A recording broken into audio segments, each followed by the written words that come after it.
bila berlaku COVID tu memang jadi teruk. Orang tak boleh pergi hospital, tak boleh ada operation kecuali emergency. Jadi memang memang jadi memang dia ni rugi kan. So bila berlaku macam tu memang lagi teruk lah.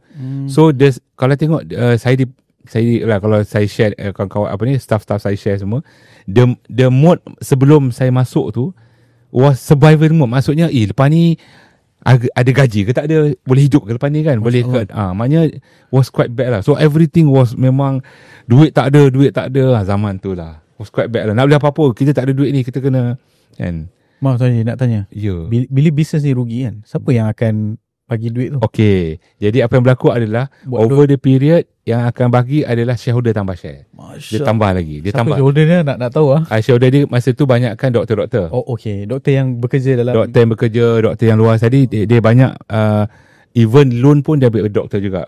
Pinjam dengan doktor lah. Okay. Doktor yang memang jadi good spirit lah. Maksudnya puluhan tahun Ya. Doktor ni masih nak membantu. Ya, yang itu saya sangat puji doktor-doktor di An-Nur. Masih lagi doktor-doktornya masih ada Masih ada lagi. Semua masih ada lagi. Allah. Alhamdulillah.